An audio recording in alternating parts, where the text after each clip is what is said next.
Dictation शुरू होगी 3 second बाद।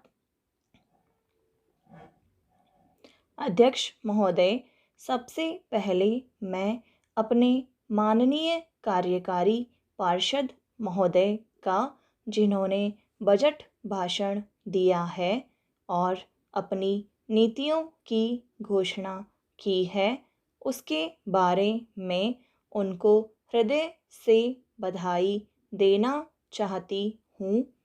मैं यह नहीं कहती कि कोई क्रांतिकारी परिवर्तन लाना चाहता है यह बजट, लेकिन मैं यह भी देखती हूँ कि यह बजट जो है धीरे धीरे गति से समाजवाद की ओर बढ़ता जा रहा है। अपनी नीति से यह भूतकाल और वर्तमान दोनों को एक कड़ी में मिलाकर हमें उज्जवल भविष्य की ओर ले जाता है, ऐसा मुझे कहना है इस भाषण को पढ़ने से कि इसमें हमारा कोई भी वर्ग समाज का ऐसा नहीं है जिसे अछूता छोड़ा गया हो, क्योंकि भारतवर्ष एक कृषि प्रधान देश है और मैं यह समझती हूँ कि इस बजट के दौरान यह पूरी तरह से कोशिश की गई है कि ग्रामीण अर्थव्यवस्था को, जिसे हम अर्थव्यवस्था की रीढ़ भी कह सकते हैं, उस ढांचे में उस रीढ़ की हड्डी को और भी सशक्त बनाने का पूरी तरह से प्रयत्न किया गया है।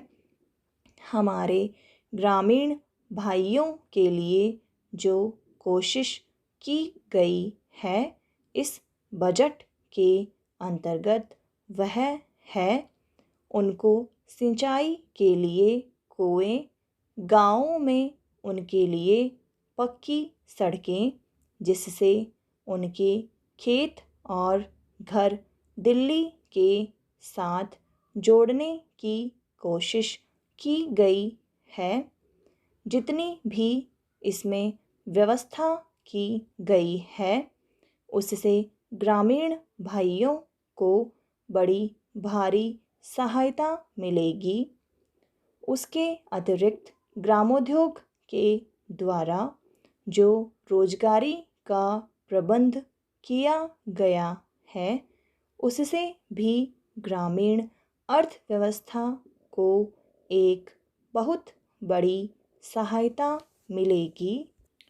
मैं इनका ध्यान इस और दिलाना चाहती हूँ कि जहाँ तक शिक्षा का संबंध है, इस बजट में कोई विशेष प्रावधान नहीं किया गया है। मैं यह नहीं कहती कि शिक्षा के दौरान ज़्यादा स्कूल न खोले जाएं, पर हमारी यह नीति होनी चाहिए कि भले ही स्कूल थोड़े खोले जाएं, पर सबसे बड़ी आवश्यकता इस बात की है कि शिक्षा की नीति में परिवर्तन की ज़्यादा आवश्यकता है, क्योंकि हम प्रजातंत्र में रहते हैं।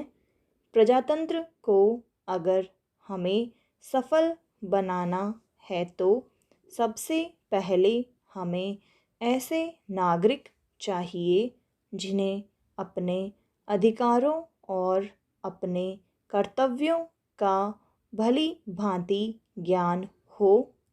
शिक्षा की वर्तमान नीति से हम अपने अधिकारों के प्रति ज़्यादा सजग होंगे और कर्तव्यों के प्रति बिल्कुल सजग नहीं होंगे। श्रीमान, मैं आपको बताऊंगा कि खेती में सुधार के बारे में हमारे कुछ लोगों का क्या विचार है। हमने विभिन्न दृष्टिकोणों से अलग अलग विचार किया है।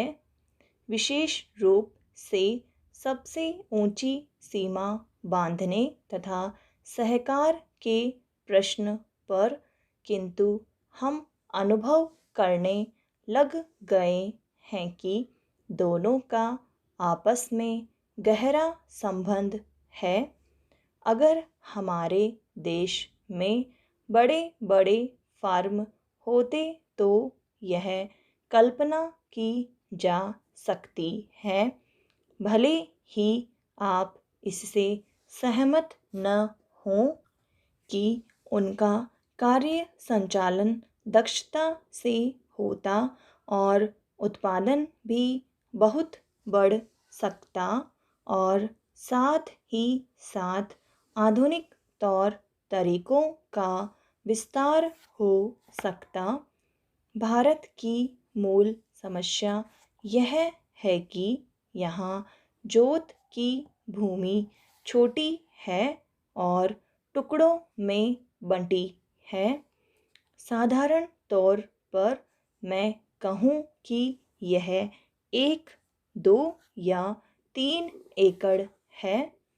इतनी छोटी जोत की भूमियों से हमारे किसान केवल अपना काम भर चला सकते हैं, लेकिन आधुनिक तौर तरीकों को अपनाने में बहुत कम प्रगति करेंगे। अब सबसे ऊंची सीमा बांध देने से ऐसा भी हो सकता है कि कुछ एक जो बड़े फार्म हैं उनमें काट छांट हो, जो कि प्रयोजन भी है। अगर आप चाहते हैं कि प्रगति हो और आधुनिक तौर तरीकों का प्रचलन हो, तब तो ये जो अनगिनत छोटे छोटे फार्म हैं इनको सहकारी ढंग से चलाना है, जिससे कि वे आधुनिक उपायों का लाभ उठा सकें। सहकारी ढंग से कार्य करने से मेरा मतलब है विविध प्रकार से सहयोग देना। हम सोचते हैं कि पहला कदम सहकार होना चाहिए और ऋण के अलावा अन्य कई प्रकार से भी सहायता की जा सकती है, जैसे वस्तुओं को खरीदना और बेचना, बीज, खाद तथा इसी प्रकार की वस्तुओं को दिलाना। दूसरा कदम है धीरे धीरे बीच वाले आदमी को हटा देना। फिर दूसरी स्थिति आती है जिसको मिलजुल कर खेती करना कहते हैं। यद्यपि उसमें भूमि पर अधिकार बना रहता है। इस प्रकार का हमारा दृष्टिकोण है, जिससे अधिक से अधिक सीमा की समस्या को सहकारों से अधिक जोड़ा जा सके, नहीं तो उत्पादन गिर जाने का भय है। यह एक जटिल समस्या है जिस पर मनन हो रहा है।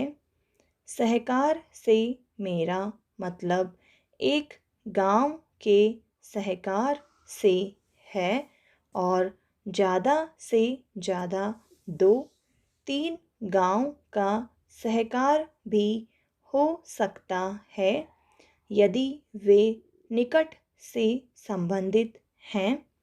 लेकिन हमारी सरकार इनकी भरपूर सहायता करेगी। समाप्त।